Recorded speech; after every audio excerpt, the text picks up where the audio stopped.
بەڵە بەڕێزان بڕیار بوو کاژمێر یانزەی ئەمڕۆ یانزەی چواری 2026 دانیشتویان انجومەنی نوێنەرانی عێراق بۆ هەڵبژاردننی سەرۆکۆمار دەست پێ بکات، بەڵام گەبینی تا ئێستا دانیشتەکەی پەرلەمانی عێراق دەستی پێ نەکردووە و بۆ ماوەیەکی زۆر میدیاکاران و ڕاگەاندنکارانیان لە بەردەمی پەرلەمانی عێراق ڕاگرت و ئەوەی کە ئەوترێت تا ئێستا بەشێکی کەم لە پەرلەمانتاران چوونەتە هۆڵی پەرلەمانەوە، تا ئێستا زەنگی پەرلەمان بۆ چوونە ژوورەوەی پەرلەمانتاران لێ نەدراوە. هاوکات لەگەڵ ئەم پێشاتانەیە کەمێک پێش ئێستا ئەندامێکی فراکسیۆنی پارتی دیموکراتی کوردستان قسەی بۆ کردین، بەڕێز سیپان ئەمێدی ئاماژەی بۆ کرد کە ئەوان هەموو هەوڵێکی خۆیان خستوەتە گەڕ بۆ ئەوەی دانیشتەکەی ئەڕۆی پەرلەمانی عێراق پەک بخەن بۆ پێی کە تا ئێستا هیچ سازانێکی نیشتیمانی لە نێوان لایەنە سیاسیەکان و بە دیاریکراویش لەگەڵ یەکێتی نیشتیمانی کوردستاندا نییە لەبارەی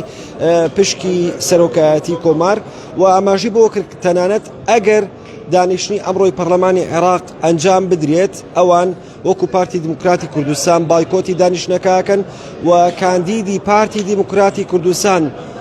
فواد حسێن ناچێتە دانیشتنەکەوە. ئەمە قسەی سیپان ئامێدی ئەندامی فراکسیۆنی پارتی دیموکراتی کوردستانە و ئاماژەی بۆش کرد تا ئێستا هەوڵەکان بۆ ئاراستەیەن کە دانیشتنەکە پەک بخرێ و هەروەها ڕوونیشی کردەوە کە ژمارەیەک لە فراکسیۆنەکان و هەروەها کۆتاکانیش ئامادەییان نیشانداوە کە بایکۆتی دانیشتنەکەی ئەمڕۆ بکەنەوە. پێشتریش چەند زانیاریک بڵاوکرایەوە کە هاوپەیمانی ئەساسی عێراقی بە سەرۆکایەتی محسین ئەلمەندەلاوی بەشداری لە دانیشتنەکەی ئەمڕۆ پەرلەمان ناکەنەوە. پێشتریش هەروەها دەوڵەتی یاسا بە سەرۆکایەتی نووری مالیکی بایکۆتی دانیشتنەکەی ئەمڕۆی پەرلەمانی عێراق ڕاگەیاند بۆ پێی کە تا ئێستا هیچ سازانێکی نیشتیمانی لە نێوان لایەنە سیاسیەکاندا نیە. ئەمەش لە کاتێکدایە کە هەرێم کەمال ئاغا سەرۆکی فراکسیۆنی یەکێتی نیشتیمانی کوردستان بە ڕۆژنامەنووسانی ڕاگەیاند کە دانیشتنەکەی ئەمڕۆ بەڕێوە دەچێت و ڕێژەی یاسایی نیسابی یاسایی بۆ دەستپێکردن یاخود دەستپێکی دانیشتەکە تەواو دەبێت، چونکە بە گوێرەی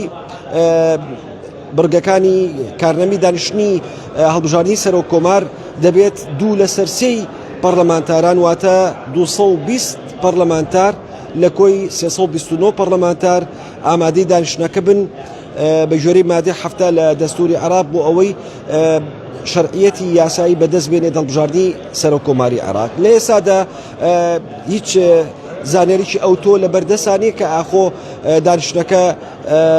بەشێکی مەدانی بەڕێوە دەچێت یاخود لەواچێت گفتوگۆ دانووسان لە نێوان لایەنە سیاسیەکان و بە دیاریکراویش لە نێوانی یەکێتی نیشتیمانی کوردستان و پارتی دیموکراتی کوردستاندا هەبێت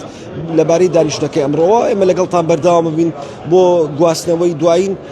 زانیاری و هەروەها پێشاتەکان تایبەت بە دانیشتنەکەی ئەمڕۆی پەرلەمانی عێراق.